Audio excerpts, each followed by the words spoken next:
Selamat hari Minggu, apa kabar? Terima kasih untuk tim dari GBI Gilgal.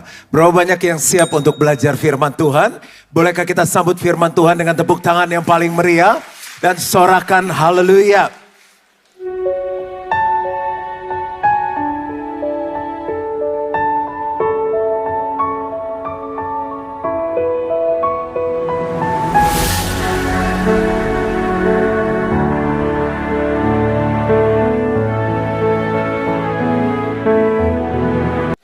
Bapak Ibu Saudara, siapa yang di sini suka makan? Yang suka masak? Yang suka komenin makanan orang terus posting, bikin story-story? Oke, terakhir, siapa yang gak suka makan? Karena pastornya Bapak Ibu Saudara kan hidup sehat kan? Gak suka makan, siapa tahu transfer. Tapi aku mau jujur hari ini, boleh jujur gak? Aku suka banget makan. Enak banget kalau makan. Surga tuh deket sekali. Tapi aku ingat ini tubuh Kristus yang harus dijaga. Nah, bicara tentang makanan, saya mau hubungkan hari ini bagaimana untuk bisa jadi makanan yang enak itu ada resepnya. Demikian juga keluarga bahagia itu ada resepnya. Kita suka lihat gini, makanannya gak enak. Makanannya enak banget. Atau kita suka lihat di Instagram kan. Wow, relationship goal, couple goal. Kita lihatnya di mana? Di medsos, di TikTok, di YouTube, di film, di Instagram. Tapi gak lama kita dengar berita cerai. Seorang hamba Tuhan bilang gini, kalau mau menikmati surga, menikahlah. Tapi kalau mau merasakan neraka, menikahlah. Gitu, yang mau masuk surga siapa? Ada yang mau buru-buru enggak? Berarti lama kan hidupnya kan? Orang Surabaya kan terpanjang usia hidupnya. Kalau di Jakarta saya bilang orang Jakarta. Berarti kalau keluarganya enggak bahagia, kita neraka dong sampai nunggu mati, ya kan? Tapi pastor aku kan single, justru dengar ini bagus sebelum menikah. Supaya tidak salah menikah, neraka. Coba lihat foto yang berikut ini di depan. Ada satu lagi fotonya yang kurang kudus. Ini kalau saya udah angkat tangan begitu, ini bukan penyembahan, artinya enak. I love this food. Ini salah satu menu kesukaan saya di Surabaya sebelum saya bertobat.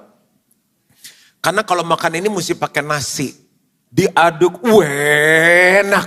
Nah, kita lihat, cuma kepiting. Jangan salah, ini resepnya. Ada banyak orang bisa masak kepiting, tapi kepiting yang seperti apa? Ada banyak orang bisa berkeluarga, tapi keluarganya seperti apa?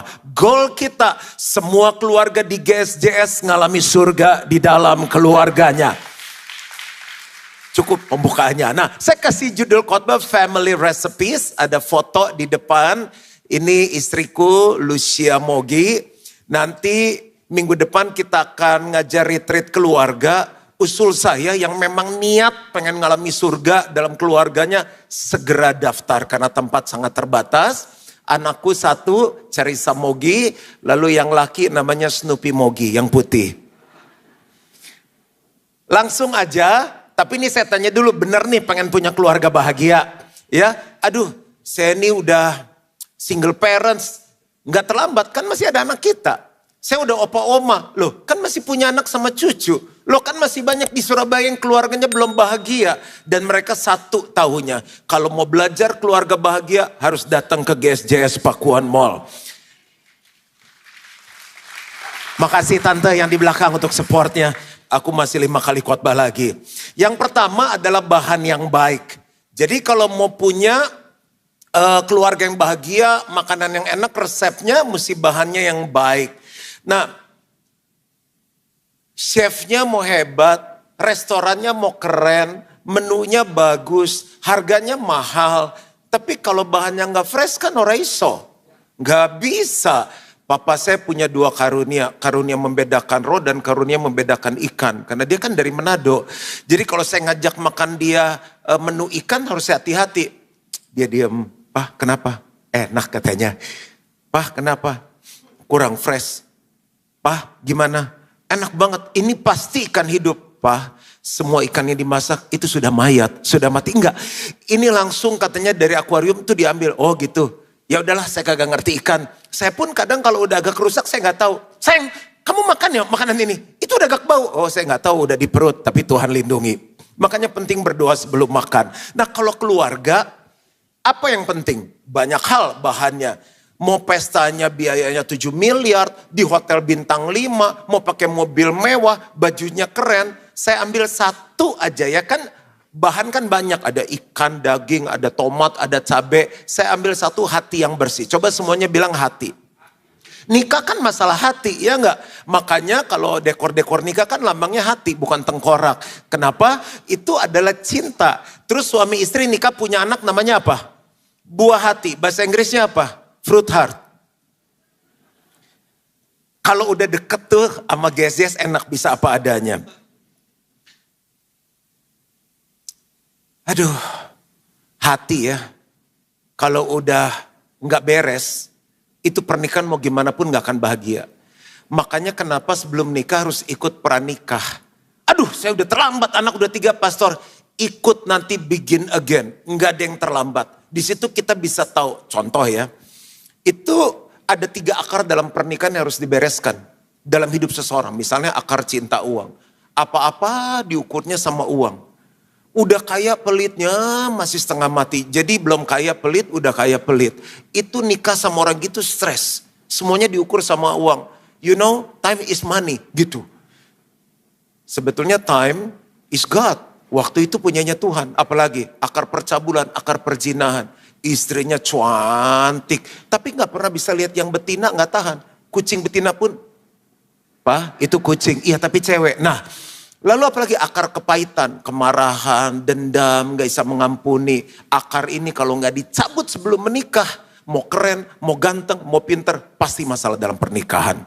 Makanya Amsal 4 ayat 23 bilang apa? Jagalah hatimu dengan segala kewaspadaan. Karena dari situlah terpancar kehidupan. Hati itu bukan hanya seperti tanah, apa yang ditabur akan tumbuh, tapi hati itu seperti cermin, kaca. Bapak Ibu Saudara, kalau kita nyetir kan harus bersih tuh kaca. Kadang ada hujan, ada debu, burung gitu kan. Kita nggak bisa, hush burung jangan mendekat ke mobilku, nggak bisa. Terus jadi kotor. Istri kita bilang, Pak kacanya dibersihin, nanti nabrak. Nggak apa-apa Ma, aku senang yang vintage, yang kuno. Akhirnya nabrak. Nah, kalau kaca nggak dibersihin, hati nggak dibersihin, suami suka nabrak, bukan istrinya digandeng juga. Bukan waktunya marah-marah karena burem. Udah nggak tahu keluarga mau dibawa kemana. Cara bersihinnya gimana? Kalau kaca kotor dengan air itu firman. Hati yang sudah nggak beres, kita bisa rasa kok. Badan gak enak kan bisa berasa. Aduh rasanya agak demam nih, hati kalau gak beres tuh kayaknya hati gak enak nih, pengen marah nih, pengen kesel nih, aduh terluka. Nah cepet-cepet bereskan, caranya gimana? Minta maaf dan memaafkan. Minta maaf dan memaafkan. Sama-sama 2, 3, minta maaf dan memaafkan. Biasakan ini jadi gaya hidup. Sayang, Surabaya tuh manggil pasangannya apa?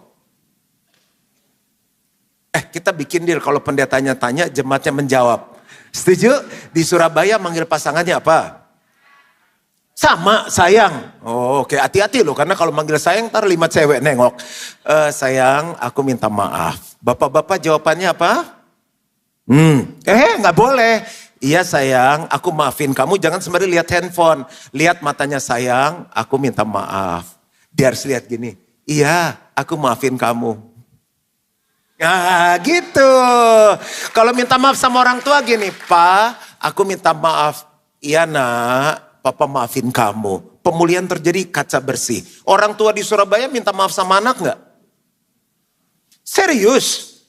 Beneran? Gengsi gak? Enggak. Karena kalau kita gak minta maaf dan memaafkan, kaca kotor. Emang papa-papa sempurna di sini kan? Enggak. Belum ada amin nih dari tadi nih. Gitu loh, bagus sekali ini khotbahnya.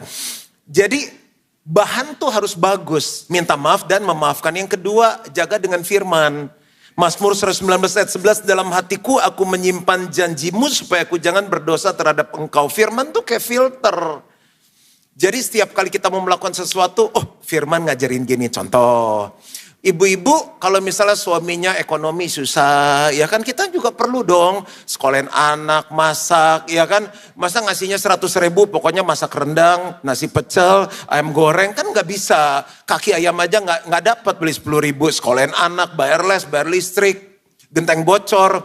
Nah kita kadang suka kesel karena sama suami kita kan. Bu, lagi diajak ngomong nih, bu suka kesel kan? Iya, little angry, bulanan no apa, jadi bulanan nggak naik-naik. Jadi kita kalau kesel sama suami kan udah nggak bisa keluar pujian. Tadi kita memuji Tuhan. Hubungan keluarga tuh jemaat kepada Kristus itu sama seperti istri kepada suami. Kalau jemaat memuji Tuhan, istri harus memuji suami. Saya mau tanya sama ibu, kapan kita puji suami kita? Oh, suami saya udah kaya, perlu dipuji. Suami saya udah sempurna, perlu dipuji. Saya mau tanya bapak-bapak, seneng gak kalau dipuji? Seneng lah. Cuma kita gengsi. Pah, papa ganteng. Cool, tapi dia seneng hatinya tuh menangis, crying. Jadi kalau udah suami bokeh, jangan ditekan. Pak, sebelah udah beli rumah baru. Pak, sebelah istri tasnya 5. Pak, sebelah jambulnya lebih tinggi. Pokoknya terserah. Kalau suami kita tiap kali pulang gak bawa duit, sekali ini kita pergi, Senin besok bilang ini, Papa suami yang terbaik. Kenapa dari seluruh Surabaya kita pilih dia? Jadi gak bohong, gak lebay. Aku sayang sama Papa. Hari ini Tuhan menyertai, Tuhan memberkati, Papa pasti sukses. Kamu yang terbaik. Terus dilihatin kita, kesambet apa lo? Tenang, teruskan. Tangan. Dia masih pelototin kita. Dia masih gak percaya, angkat. Duit tinggal 50.000, sudah ditolak kerja 5 kali, tapi hari itu dia jalan. Aku pria terbaik di Surabaya, begitu. Gak bisa terima, gak apa-apa. Suami-suami, kalau kita mau jadi bahan yang baik, berfungsilah sebagai suami. Mulai malam ini kita tuh imam, nabi, dan raja. Bilang gini, anak-anak, nanti malam jam 8 ada waktu enggak? Mereka pikir mau diajak makan malam keluar. Ada Papa mau ajak mesbah keluar. Puah, pingsan semuanya. Sejak kapan? Sejak hari ini tanggal 8 Februari 2026. Habis puji-pujian, tenang, Papa mau sharing firman. Sadap. Udah. Ibu tadi apa? Manifestasi. Gak apa-apa, Roh Kudus lagi bekerja. Yusuf, coba bilang sama-sama Yusuf. Tahu Yusuf kan? Yusuf tuh papanya sayang banget. Sayang banget dapat baju yang bagus. Saya mau tanya di sini siapa yang keluarganya sempurna? Oke, siapa yang dirinya merasa bahwa kita sempurna? Gak ada yang sempurna. Selama kentut masih bau, kita belum sempurna. Papanya sayang, keluarganya kan benci sama dia abang-abangnya. Guys, come here. Ngapain bro? Kita harus habisin dia. Dibawa ke sumur, iya kan? Udah gitu mau dibunuh. Yang satu bilang jangan, kita jual aja. Udah mau dibunuh gak jadi, dijual. Dijual jadi budak. Dituduh lagi, memperkosa. Belum sempat memperkosa, akhirnya masuk penjara. Masuk penjara, nolongin temen, dilupain sama temen. Hidupnya gak enak. Tapi satu hal yang luar biasa, Yusuf itu bahannya bagus. Dia jaga hatinya. Beruntunglah yang menikah dengan Yusuf. Dan kalau ada yang namanya Yusuf, hiduplah seperti Yusuf hari ini. Kejadian 45 ayat 5, tetapi sekarang janganlah bersusah hati dan janganlah menyesali diri. Karena kamu menjual aku ke sini. Sebab untuk memelihara kehidupanlah Allah menyuruh aku mendahului kamu. Ada kelaparan yang besar. Tapi karena Yusuf, walaupun keluarganya gak sempurna, tapi dia tuh bahannya baik. Dia jaga hatinya karena dia keluarganya sempurna. Tidak akan ada perceraian kalau salah satu pihak bertahan. Tidak akan ada kehancuran dalam rumah tangga kalau bahannya bersih. Itu yang pertama. Yang kedua, bumbu yang pas. Ikannya udah fresh, dagingnya udah fresh, tomatnya udah bagus, seger bumbunya. Tapi bumbunya gak pas, kasinan. Bumbunya gak pas, tawar. Itu bicara mengenai apa? Kasih dan pengertian. Setiap orang punya hati, tapi hati itu harus dilatih. Otot kalau dilatih jadi bagus. Kita main padel latihan jadi terampil. Hati yang sudah baik harus dilatih belajar mengasihi dan belajar mengerti. Kasih itu definisinya cuma satu, memberi. Saya sampaikan dalam seminar keluarga kemarin ada 3 kata yang penting. Mau anak, mantu, ipar, mertua. Love, lust, lost. Love itu cinta. Keinginan untuk membahagiakan orang lain walaupun mengorbankan diri sendiri. Jadi waktu kita bilang mau pasangan kita I love you, artinya kita ngomong gini, aku siap berkorban. Aku siap disalib. Yang lagi mempersiapkan pernikahan, dengar baik-baik. Aku siap disalib. Beneran, asli, pas. Cek toko sebelah, nggak ambil untung sedikit pun. Tapi lust itu nafsu. Keinginan untuk membahagiakan diri sendiri, walaupun mengorbankan orang lain. Jadi seringkali waktu kita ngomong I love you, tapi kita ribut, sebetulnya bukan I love you, tapi I lust you. Aku nafsu sama kamu. Dalam segala hal. Kalau love-nya lebih besar dari lust, untung. Keluarga bahagia. Tapi kalau love-nya lebih kecil dari lust, yang terjadi adalah lost. Kita kehilangan surga di dalam rumah tangga. Sekarang keadaan kita lost, hilang kasih, hilang bahagia, atau keadaan kita bahagia. Lihat aja, love-nya lebih besar atau lust-nya lebih besar. Kalau 3:14, dan di atas semuanya itu kenakanlah kasih. Semuanya bilang sama-sama kasih sebagai pengikat yang mempersatukan dan menyempurnakan. Di firman Tuhan ada contoh yang namanya siapa? Elimelek. Jadi dia dalam keadaan yang sulit, dia bawa istrinya, dia bawa anaknya, dia bawa mantunya. Nama istrinya adalah Naomi. Nama anaknya adalah Mahlon dan Kilion. Punya istri namanya Orpa dan Ruth. Jadi waktu mereka pindah, lapar juga, krisis juga. Jadi Elimeleknya meninggal, papanya meninggal. Mahlonnya meninggal, anak laki-lakinya. Kilion, anak keduanya meninggal. Jadi tinggal si istri sama mantu. Jadi si mama mertua ini bilang begini sama Orpa sama Ruth. Ladies, come here katanya. Kalian kan masih pada muda. Udah pulang aja ke kotamu pada nikah. Kalaupun mama nikah lagi, punya anak kan masih kemudaan untuk kalian. Kalau dinikahkan, dua-duanya nangis. Mama, kan sedih kan ya. Yang satu nangis sembari pergi, si Orpa. Ya udah mak doain ya dapat yang oke. Tapi si Ruth, dia nangis sembari apa? Tidak mama, aku tidak akan tinggalkan engkau. Ada ayatnya, Rut 1 ayat 16 sampai 17. Jadi dalam khotbah hari ini kita bukan hanya bicara hubungan suami istri, karena bicara keluarga kan luas. Adik dan kakak, mantu dan mertua. Nah, saya mau cerita di hal ini untuk menunjukkan kasih yang sesungguhnya itu seperti apa. Love and not lust. Tetapi kata Ruth, janganlah desak aku meninggalkan engkau, mama, dan pulang dengan tidak mengikuti engkau, mama. Kemana engkau pergi, mama? Ke situ jugalah aku pergi, mama. Dan di mana engkau bermalam, mama? Di situ jugalah aku bermalam, mama. Bangsamulah, mama, bangsaku. Dan Allahmulah, mama, Allahku. Kenapa mama saya ulang-ulang supaya setiap mantu sayang sama mertuanya. Di mana engkau mati, mama, aku pun mati di sana. Dan di sanalah aku dikuburkan. Beginilah kiranya Tuhan menghukum aku, bahkan lebih daripada itu, jikalau sesuatu apapun memisahkan aku dari engkau selain daripada maut. Bayangin, masih muda, ngikut janda, mertuanya bukan janda kaya.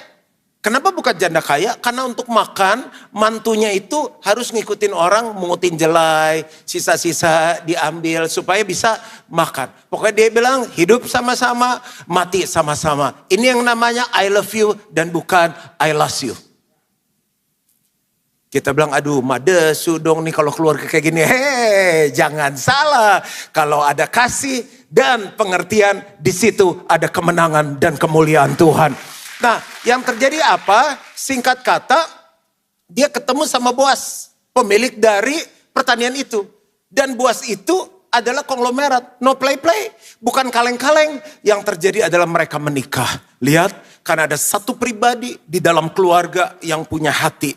Tapi hatinya itu hati yang memberi, hati yang berkorban. Yang terjadi Tuhan tidak pernah berhutang, Tuhan tidak pernah tutup mata dikasih calon suami yang terbaik. Bukan hanya itu, dari keturunannya lahir Yesus. Kalau kita jaga hati, kita selalu bilang I love you. Aku siap berkorban, aku siap disalib.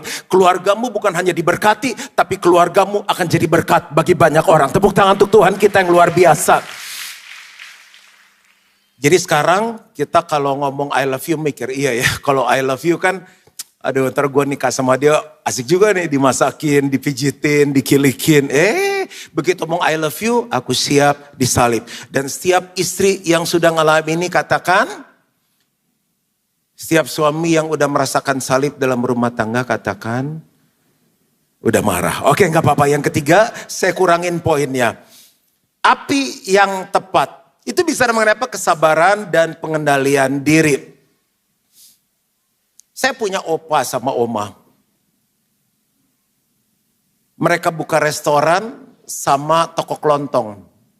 Papa saya kuliah di Bandung dan ngekos sekolah di ekonomi Parahyangan. Kalau dia ke toko restoran opa oma saya kan ada mama saya kan. Jadi dia kalau pesan nasi putih beli bakso 3 kuahnya sepanci kan tuh kaldu ayam. Mama saya paling kesel tuh cek pelit banget katanya. Beli bakso 3 kuah sepanci, anak kos kan biar ngirit. Jadi makan baksonya 1 tapi kaldu ayam tetap bergizi. Pinter banget papa saya kayak anaknya. Nah apa yang terjadi? Menikahlah dia. Jadi suka benci-benci tapi akhirnya sayang. Dibawa pulang, saya suka diantar sekolah. Nah, opa saya tuh masak mie instan aja enak banget. Enak banget, saya tanya Kong, saya panggil dia Kong, masak gimana sih nih?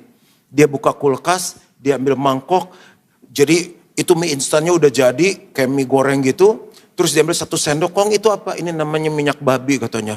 Ditaruh di wajan, itu 1 dapur penuh hadirat Tuhan. Lalu dia taruh ke mie instan itu, diaduk, makan. Oh itu rahasianya. Nah apo saya, oma ya, itu pintar masak. Dia ngecak sayur aja tuh enak. Ngecak caisim saudaranya Caipo. Nggak pakai apa-apa, nggak pakai udang, nggak pakai sapi. Dia cuma pakai bawang putih. Saya bilang, Poh, kok masak sayur aja enak sih Poh? Rahasianya apa? Dia bilang ini, api. Saya pikir api Roh Kudus nih. Apo gue kenabian juga. Dia bilang bukan, api kompor. Jadi dia nyalain api. Kenceng. Nah api mesti gede nih, cepet ya dia bilang ya. Dia taruh minyak, bawang putih digongso terus. Itu ilmunya setinggi. Makan enak. Ternyata kuncinya di api. Api bagus, tapi kalau terlalu kencang, bukan di tempat yang tepat, bisa menyebabkan kebakaran. Banyak keluarga kebakaran, perlu api. Karena kalau nggak ada api, nggak ada makanan. Tapi api itu harus dikendalikan. Satu buka cek, yang satu nggak tahan buka cok. Cek cok. Api meledak. Yakobus 1 ayat 19 sampai 20. Hai saudara-saudara yang kukasihi, ingatlah hal ini. Setiap orang hendaklah cepat untuk mendengar tetapi lambat untuk berkata-kata. Semuanya bilang lambat. Semuanya bilang ini tahan. Dan juga lambat untuk marah. Sebab amarah manusia tidak mengerjakan kebenaran di hadapan Allah. Di hadapan Allah aja gak benar, apalagi di hadapan keluarga lo. Ada contoh Abraham sama Sarah. Kan dijanjiin sama Tuhan, keturunanmu seperti bintang di langit, pasir di laut. Kamu akan jadi berkat, siapa yang mengutuk kamu akan dikutuk, siapa yang memberkati kamu akan diberkati. Berulang kali, nggak hamil-hamil. Tuhan mau dia punya anak dari istrinya. Memang ada budaya saat itu yang bisa mengambil orang lain. Tapi janji Tuhan adalah lewat mereka berdua. Sarah bilang gini, kan udah tambah tua dong. Say, sini. Apa? Apa sih? Lumayan kan? Coba aja. Siapa tahu dapat. Kalau enggak bintangnya enggak keluar. Pasirnya enggak keluar. Mesti Abraham bilang apa? Apa sih? Udah dong, apa yang dipersatukan Tuhan tidak bisa dipisahkan oleh manusia. Tuhan janji dia menempati, kan harusnya gitu. Abraham jawab apa? Gak usah dijawab, memang gak ada di Alkitab. Saya kayak lagi bikin visualis. Boleh juga nih katanya. Disamperin juga, lahir anak. Gara-gara gak bisa nahan. Coba semuanya bilangnya tahan. Udah kejadian deh, masalah demi masalah terjadi. Emosi bagus, api bagus, cuma mesti di manage, dikontrol. Menurut Bapak Ibu, saya nih orangnya gimana? Sabar atau nggak sabaran? Galak atau baik? Serem atau lucu? Sekarang, dulu nggak galak. Yang tua ngomong jangan terlalu galak. Yang muda bilang jangan terlalu galak. Saya galaknya tuh bukan asal galak. Nggak suka kalau sesuatu not in order. Ketemu orang malas, ketemu orang bodoh, ketemu orang nggak disiplin. Staf saya masuk ruangan, baru di pintu, belum duduk, udah nangis. Saya bilang hebat juga urapanku. Belum tumpang tangan udah nangis. Saya bilang kenapa kamu nangis, ada masalah apa? Saya takut sama Bapak. Banyak kejadian menyadarkan saya niatannya baik tapi api harus ditahan. Tadi ada kakak saya, adik saya, juga kita suka konflik dulu. Kenapa? Karena sayanya dominan, galak.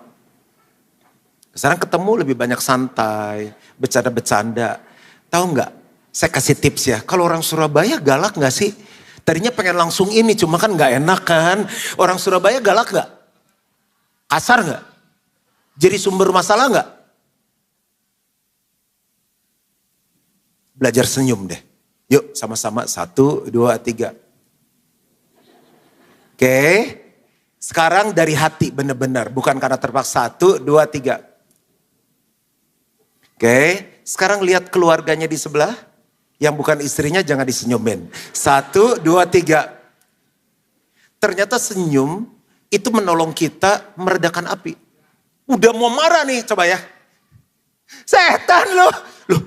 Lu marah atau apa? Iya, pokoknya mama tuh gak suka. Mama panggil sampai 3 tuh kamu gak datang-datang. Gak bisa marah. Sejak itu saya banyak senyum sama orang. Dan saya beberapa panggil saya smiling pastor. Senyum aja. Bisa mau digimanain? Daripada marah-marah, kehilangan berkat, mending gue senyum. 1, 2, 3. Terus yang kedua, banyak nyanyi deh. Banyak muji Tuhan. Karena pujian itu firman kan. Semua kita nyanyikan firman. Waktu kita dengar firman, iman itu timbul. Iman itu kita percaya tanpa gue marah-marah, suamiku berubah. Tanpa saya marah-marah, anakku berubah. Tanpa saya marah-marah, perusahaan pasti diberkati. Daripada saya marah-marah kehilangan berkat, mendingan saya muji Tuhan. Sukalah aku memuji Tuhan. Tadi pagi aku bangun, tadi janji Pastor Michael telat 12 menit. Saya dari pagi satu dulu, muji-muji Tuhan, nyembah Tuhan di kamar. Udah, lucu deh. Nah, ini boleh dudukin gak? Saya dengar speakernya mahal, coba sebentar. Misi ya, izin, siap. Saya waktu, ini lagu bapak-bapak ya. Ngadep sini deh. Ada lagunya gini ya. Dalam suka dukaku kan tetap tersenyum. Kayaknya di Surabaya gak tahu deh. Diolok, dihinaku kan tetap tersenyum. Karena ku tahu Tuhanku Yesus sertaku. Apapun terjadi ku kan tetap tersenyum. Kalau Om ajak Bapak Ibu nyanyi boleh nggak? Semangat. Jadi kalau ada yang marah-marah videoin puter aja. Dalam suka. Itu pasti nggak jadi marah. Siap semuanya semangat. Jazz Pakuan Mall. 2, 3. Dalam suka duka ku kan tetap tersenyum. Bisa lebih keras nggak? Mau tepuk tangan boleh. Tetap tersenyum sama-sama. Karena ku tahu Tuhanku Yesus sertaku. Bener nih. Apapun terjadi ku kan tetap tersenyum. Haha. Pinter teorinya. Nanti praktek ya. Semuanya bilang tahan. Oke. Yang keberapa sekarang? Coba nih, saking seru. Keempat, ya ada 17 resep. Takaran yang seimbang, itu bicara mengenai keseimbangan. Segala sesuatu yang gak seimbang, pasti bocor, pasti hancur, pasti rusak. Penerimaan dan pengeluaran gak seimbang. Pastor Michael ajarin saya defisit kalori, apa yang masuk, apa yang keluar harus seimbang. Kalau enggak, masalah. Makanya keluarga perlu seimbang. Pengkhotbah 3 ayat 1, untuk segala sesuatu ada masanya, untuk apapun di bawah langit ada waktunya. Pernah dengar kisah Maria sama Marta enggak? Jawablah, pernah enggak? Nah, kan enak gini, kita juga hubungan tambah dekat. Kalau menurut Bapak Ibu, lebih baik Marta atau Maria? Saya gambarin ya, sebagian udah jawab Maria. Kan Yesus datang, Maria duduk dengerin Yesus, ya kan? Terus si Marta sibuk belakang. Saya nggak diceritain nggak sih di Alkitab dia ngapain? Oke, dia lagi bikin soto, nasi pecel. Kenapa kita bilang Maria lebih baik?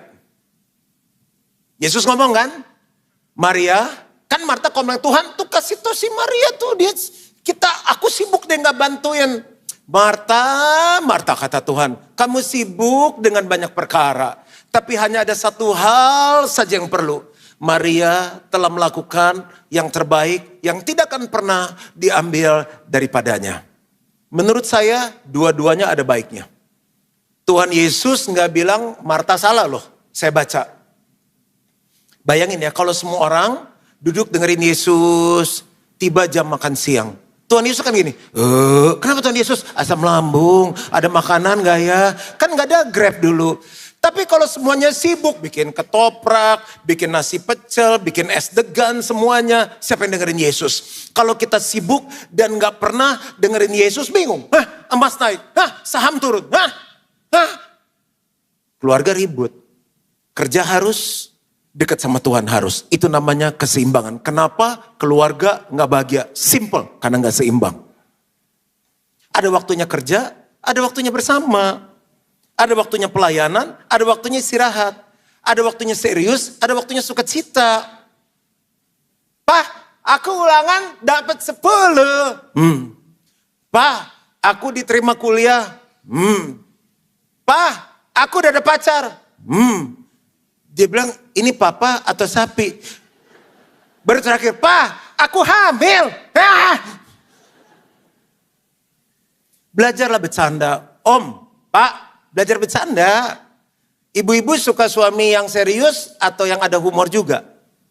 Nah iya, bercanda lah, nonton stand up komedi, belajar dari Pastor Michael, Pastor Juan. Ada waktu mesbah keluarga, ada waktu rekreasi. Semuanya sukses. Tapi gak takut akan Tuhan. Gak cinta Tuhan. Pengen gak kaya raya kita punya anak. Tapi gak takut akan Tuhan. Oh kami liburan ke Bali Pak sekeluarga. Kami ya rekreasi. Kami selalu bersama. Cuma kadang bersama si ibu dracin, bapak drakor, anak PlayStation. Yang satu YouTube. Satu lagi TikTok. Bersama tapi gak ada keseimbangan.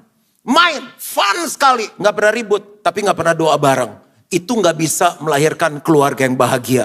Saya layani banyak masalah. Gilgal mau 31 tahun. Saya gak pernah lihat ada uang yang bisa menyelesaikan masalah dalam keluarga. Yang ada adalah resep-resep ini. Yang percaya katakan amin. Jadwalkan waktu untuk keluarga tanpa gangguan. Saya di Surabaya, saya tetap telepon. Video call, mesbah keluarga. Nanti malam pulang, pergi makan, malam pasti teleponan lagi. Mesbah keluarga. Jangan korbankan keluarga demi kesibukan yang lain. Sampai sini kita belajar sesuatu, tinggal 2 lagi dan kita selesai. Yang kelima adalah waktu memasak yang tepat. Itu bisa mengenai percaya prosesnya Tuhan. Siapa sih bisnis yang gak diproses? Siapa atlet? Apalagi profesional, dokter, kontraktor yang gak ngalami proses keluarga juga sama. Saya ini kan IF, nanti siang baru makan. Tapi kalau nggak IF, saya makan pepaya sama telur rebus. Kalau nggak putih telur 5, telur rebus 2. Tapi saya sukanya telur rebusnya tuh 3/4 matang. Suka gagal. Akhirnya saya makan di hotel, kan ada hotel-hotel saya langganan kalau pergi pelayanan. Telurnya enak banget, jadi nggak terlalu keras. Enggak terlalu cair, kuningnya tuh bagus banget, panas-panas tuh soft sekali digigit. Saya bilang, Mas, tanyain chefnya, ini bikinnya gimana? 8 menit Pak. Saya pulang bilang dong, Mbak coba bikin 8 menit. Gagal. Kenceran. Saya makan lagi, saya tanya lagi dong, ini telur enak. 8 menit. 8 menit lagi keras. Saya bilang sama istri saya, Lus, itu chef apa bohongin saya ya? Dia bilang 8 menit. Terakhir saya bilang ini, boleh gak ketemu sama chefnya? Kan suka ada counter bikin telur. Chef, ini 8 menit kok saya gagal? 8 menit, gak berubah loh dia 8 menit. Terus kenapa chef punya enak? Begini, Bapak masukkan telurnya, waktu awal air masih dingin, atau waktu airnya udah blebek-blebek. Jadi gimana chef? 8 menit, tetap 8 menit gak mau berubah. Akhirnya sekarang sudah lulus. Di rumahku 8 menit telur 3/4 matang. Ternyata timing sangat tepat. Kecepatan ngomong meledak. Kelamaan ngomong terlambat. Pengkhotbah 3 ayat 11, ia membuat segala sesuatu indah pada waktunya. Bahkan ia memberikan kekekalan dalam hati mereka. Tetapi manusia tidak dapat menyelami pekerjaan yang dilakukan Allah dari awal sampai akhir.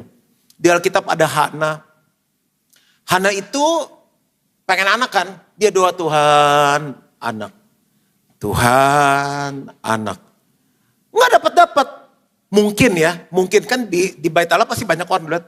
Si Enci udah setahun dapat anak. Dia doa, si Enci udah kembar 3. Dia doa lagi, udah ke-11. Kenapa saya enggak? Nah, masalah terjadi saat kita membandingkan keluarga kita dengan keluarga orang lain. Saat kita membandingkan suami kita dengan suami orang lain. Saat kita membandingkan anak kita dengan anak orang lain. Tuh anak teman mama ya, ulangannya tuh bukan 10 lagi loh, 11. Kamu tuh 3, 4, 5, mi, fa, sol, fa, mi, re, do. Naik dikit lah ke sol, la, si. Mama udah cukup. Saya mau tanya, kita dibandingin sama orang seneng gak? Nggak seneng. Bilang, Pastor Michael tuh kayak GB Gilgal. Saya di GB Gilgal tuh Pastor Juan tuh kayak Pastor Michael kurus. Sedih aku kalau dibandingin. Dunia ini gak akan indah kalau semua baju ukurannya S. Makanya ada S, ada M, ada L, ada XL. Pastor Michael S ya? Itu sempit. Kalau M muat, L layak. Layak sekali, oke. Oke, kembali ke firman. Nah, jokes bapak-bapak. Nah, sampai di mana tadi? Hana kan? Nggak dapet, tapi begitu dapat satu anak, bang! Melahirkan gitu bunyinya. Bang! Samuel merubah sejarah Israel. Lama, tapi tidak pernah terlambat. Sama, GB Gilgal juga gitu. Sama, saya juga. 7 tahun, dokter bilang mandul gimana mau punya anak. Tapi kalau saya nggak ngalami gini, saya nggak banyak doain orang yang mandul. Doain kembar 3, doain kembar 2. Tuhan mau pakai saya, Tuhan proses saya dulu. Saya tutup dengan ini ya, 2 statement, poin terakhir dan pas kita selesai. Jangan bandingkan proses hidupmu dengan orang lain. Bagus banget nih kalau di foto, di story. Oke. Yang kedua, percaya Tuhan sedang memasak sesuatu yang indah untuk keluargamu. Beda. Prosesnya beda, journey-nya beda. Dan yang keenam, yang terakhir. Resep keluarga bahagia. Single, menikah, opa oma, dimasak dengan kasih. Bumbunya pas, bahannya fresh, apinya pas. Tapi kalau dimasaknya nggak dengan kasih, hasilnya beda. Pastor Michael ngajak saya makan, happy dia ketawa-ketawa. Dia ambilin saya terus. Sembari dia ambil dia bilang, Pastor ini kalorinya 4.000 loh. Dia sendokin saya. Dia happy sekali. Coba kalau dia ngajak saya makan. Apa sih? Mesti makan ayam pemuda. Room service saya di hotel kan bisa. Terus macet lagi, parkirnya susah. Mas cepetan nih. Ini lama sekali nih tamu saya nih. Ngedumel terus. Kira-kira saya senang gak makan? Gak seneng. Walaupun cuma catering sehat, tapi kalau dikasih dengan kasih, walaupun cuma nasi box, mendingan kita makan, kita happy-happy ketawa. Mau kirim uang banyak, mau rumah bagus, tapi kalau nggak ada kasih nggak bisa. Paulus bilang gini, mau bisa ngomong banyak bahasa, mau bagi-bagi karena lu punya banyak, ngasih tubuh untuk dibakar, Mau punya banyak karunia, tapi gak punya kasih, gak ada artinya. Dia bilang ini ada 3. Iman, pengharapan, dan kasih. Dan yang paling besar diantaranya adalah kasih.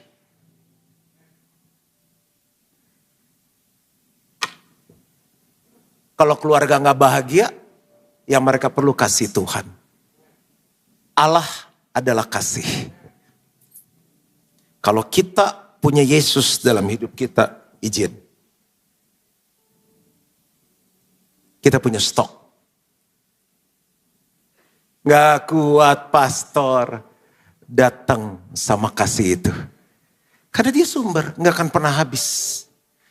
Tuhan mesti bayar kontrak rumah. Dia sumber yang punya langit bumi beserta segala isinya. Datang. Tahunan Tuhan izinkan proses. Saya sama istri cuma nyembah Tuhan. Saya bilang Allahku akan memenuhi segala keperluanku menurut kekayaan dan kemuliaannya. Gak punya anak. Terus gimana? Udah coba angkat anak aja. Mancing. Lu pikir ikan? Saya pergi kan. Lihat, tanya. Dapat? Enggak, saya bilang. Kenapa? Enggak ada yang mirip. Ya itu kan bukan anak lu. Yang usulin sampai kesel. Siapa yang bisa menghibur aku? Kasih Tuhan. Mau hebat, mau kaya, mau terkenal. Tapi kalau enggak connect sama Tuhan yang bilang beranak cucu dan penuhi bumi. Pernikahan itu inisiatif Tuhan. Keluarga itu inisiatif Tuhan. Kalau kita udah coba segala macam cara, cobalah connect dengan sumber kasih itu, yaitu Tuhan. Selamat berbahagia, Tuhan memberkati semua.